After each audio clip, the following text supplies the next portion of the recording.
What what is going on here? I don't know how I'm going to react whenever I do these videos. Another California original, another California a Golden State opportunity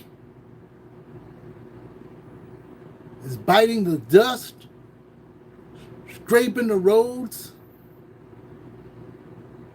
Rubio's Coastal Grill, formerly called, well, I'm called Tex-Mex, but they call it Fresh Mex, New Mex.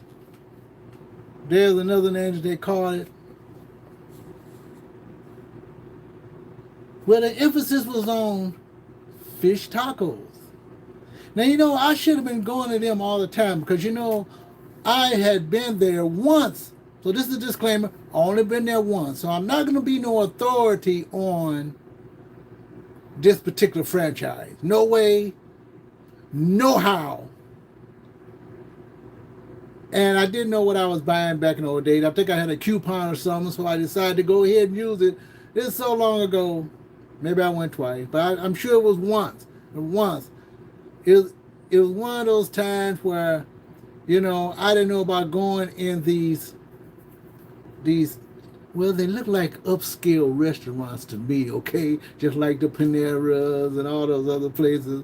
They look like upscale, so I normally don't even go with it. But then once you walk in and say, what's so upscale about them? But one thing for sure, the food is pretty good. And I wasn't a good, what's to say, a good person to actually realize how much food costs. Well, the only thing I knew that it costs more coming out of my pocket. And since I wasn't sure about going into these places that look upscale, that they're really not, I guess the food was within the range of a normal working person could afford to go eat type of deal.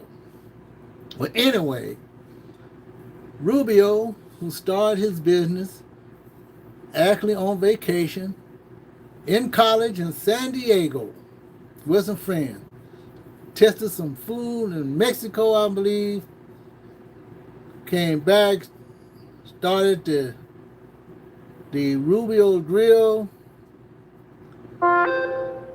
He actually had started from a place, and I ain't gonna say abandoned, but a place that went out of business called Julius. If you know anything about Orange Julius, back in the day, there was one that I officially knew about that was on Hollywood Boulevard, Vine, right near the theater. Can't name it the theater right now, but just east of Vine on Hollywood Boulevard, Orange Julius. I only went there a couple of times. It was okay. But they formed this restaurant in 1983 with the emphasis in taco. Of course, they were selling other types of seafood later on, like calamari and all this other kind of stuff. But the headquarters in Carlsbad. Carlsbad, California. Some people might get it up with Carlsbad, New Mexico. No. Carlsbad, California. So actually, it's not a Tex-Mex or anything like that. It's a California Mex. That's why it's called Coastal Grill. So Ralph Rubio started it, Mission Bay Drive, in the Pacific Beach area, it said. 1983. The thing that really sparked my interest in this is watching TV, so I had to go look it up. They filed for bankruptcy. And that's why it took me a couple of days to think about this. Should I do this? Should I do that? Yes, I am. They filed for bankruptcy. But let's get a little bit more history of why it went bankrupt. There's only one main reason, and I'm going to name it at the end, or toward the end. It's not going to be a very long video, but it's palatable, It whets your appetite. It should make you hungry. It should make us go run to Rubio and buy food, and hopefully they can get back on their feet again, because they had over 200 locations. That's what I said. Over 200 locations. California, Arizona, Nevada, Florida, Colorado, and Utah. But think about it, back in 2005, I think they had a lobster issue. So there was a lawsuit pending. Now, I didn't know anything about this, okay? I didn't know nothing about this, except for what I read. They had a lobster issue. I guess one called squat lobster or longestino and a regular lobster. Something, there is a difference in them, probably the tails or the whiskers or something. So now they only sell the squat lobster on special occasions, according to what I've read. Since I don't go there a lot, I'm not an authority on this, but I am authority on seafood, and I do eat a lot of fish tacos no matter where I go. It could be at Red Lobster, it could be at, what's that? El Torito. The old claim jumper that's no longer around. I ate fish tacos everywhere. Fast food places. Now, like I said, only one time from Rubio. Now, they did have a store closure in, at least, well, in Utah, they had a store closure, I believe, 2019, I think it says here. 2019, a store closure. That was the only store they had. So they have no stores there. Yeah, 2019. But the two remaining places, or should I say the places that were still around, is the 1, 2, 3, 4, 5 different other states. The western states, the Southwest we're talking about here. California, Arizona, let me just repeat it again. Nevada, Florida. Well, Florida is the only one. But now I hear that they had to close all the stores in Florida. And you know what did it? They had a rough time from the coronavirus pandemic. Here we go again. That's when it all started. Well, I thought the lawsuit would have been, but no, it's not the lawsuit in 2005. It's the coronavirus pandemic. It states it right there. And now they come up with this $19, $20 thing. That hurts them even more. So now they have closed, I believe, 48 locations. Let me get this right. 48 of its California restaurants on Friday. More than a third. So they already slimmed down to 134 restaurants. Now, don't you think that's quite shameful? People want to leave California because everything is up high. Taxes are up high. Every time you build something on your house, they add taxes on top of that. And yet, no one is really doing anything about it. A lot of businesses cannot reap from that anymore. They just can't. How can they survive? There's no way that any of these restaurants started in California, it's going to be, I think it's going to be more of a popularity game now of who survived instead of, well, it always was a popularity game in food. Who make the best food, or not necessarily who make the best, Maybe they have their niche of food here that a certain amount of people love to eat, but then you have your other fast food places that a certain amount of people love to eat. Maybe just one person have, or maybe the people only have one special place that they go to all the time. They don't go to nowhere else. But there are a group of people who have their 3 and their 4 and their 5s, like myself. But I'm new at this. I'm new at this. Food critic. I think I'm doing a little bit more than food critic, more than what I thought I could do. Am I the new authority? I could be the new authority, cool critic. Yeah, right. Hey, look here. The point I'm making is, how can any business survive from such a outbreak as what we had 4 years ago? If they've already had problems before, sometimes they can work things out. They have their own program, their own apps, their own this and that, and they can come back strong. But it seems as though, even though Rubio was big, it's not that big.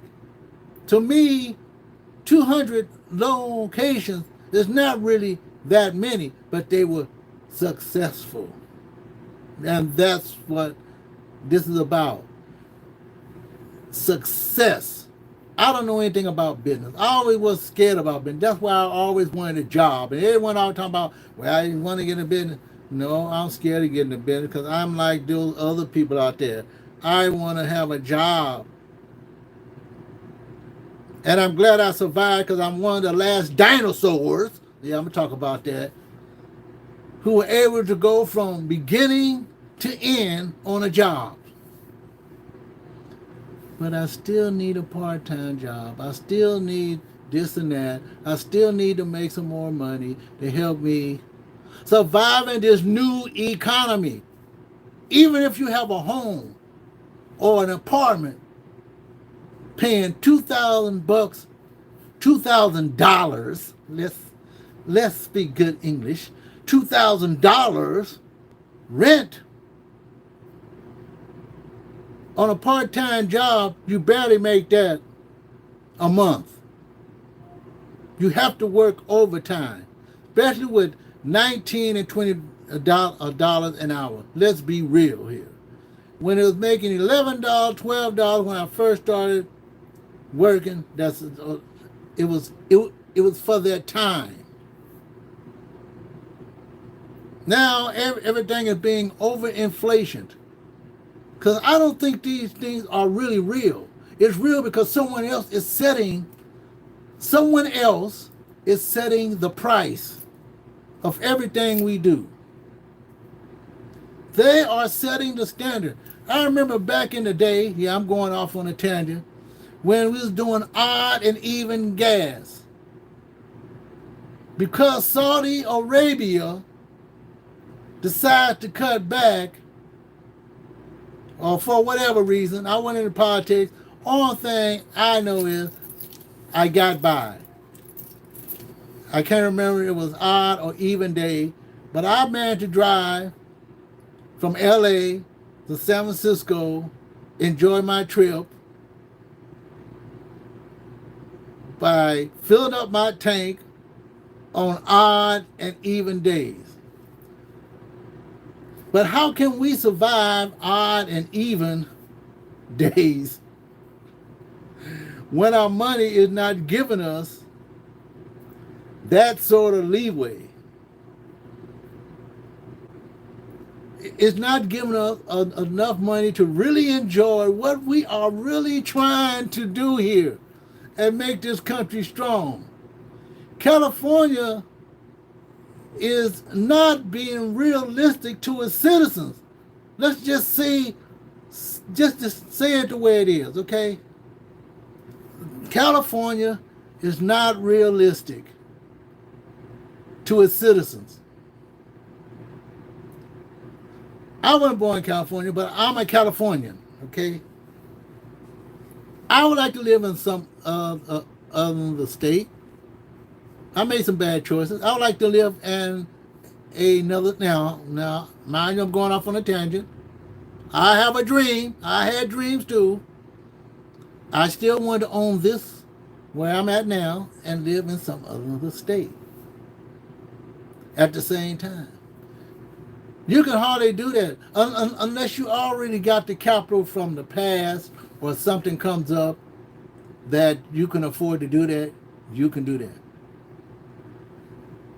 People were buying homes in Las Vegas when it was very cheap and they was still going up higher here. Now people in Las Vegas can't afford to buy homes in Las Vegas. I'm talking about people who live there. And people who live here can't have a second home anymore. And that's a fact. I don't have to ask anybody. You can look at the real estate market. You don't have to ask anybody. You can look at the news. A family living in Las Vegas can't afford a home there. Of course, the cost of living is just a little bit lower, but yet it's getting higher than anywhere else. And that's the same for restaurants. They're changing all the restaurants there. So whether I live there or I stay here, it ain't gonna matter one bit. You're running away from something, going into another frying pan when you're already in a frying pan here, when the cost of living and your favorite restaurant is going out of business. This is Robin Deschamps. Going off on a tangent, going off on a rant a little bit. I didn't know I was going to do this. Talking a little bit longer. I thought I was going to be bored of myself. As long as I'm not bored of myself, I'm doing okay. It just does not make any sense for California's originals to be dropping out of the foodie race. And they worked hard. They worked hard. Even though I don't go there, it's nice to see businesses thriving and people being employed. This is Robin Deschamps. I'll see you in my next video, probably sooner than that, because I'm a little fired up about this. Even though I only went there one time, it is a strong indicator of what's happening to all the other restaurants and fast food places around here. If you want to start a business, you better think at least 5 times. It ain't no three strikes, and it ain't no balls. You're going to have to stick it out. Because the Golden State is not really golden anymore. I doubt if it's even silver. And this is supposed to be the 49ers. That's right. This is where gold is supposed to be found. And if there's a business being found, you sure ain't hell doing anything to make it survive. And this is Robin Deschamps. I'll see you in my next video, folks. Talk to you later. And let's see what else I can find that's going on that's hurting people. Just trying to make it right for everybody else. And now we have to drive far and few between just to find a little morsel to eat. Because the fast food places are either going to leave or fail. Look like that's the only 2 options. Leave or fail. There is a third option. They can survive. They can come back. But it's all going to depend on the price structure and what type of economic shenanigans the governor or any other politician is presenting in our face that they think it's a positive move coming from a pandemic or any other pandemic.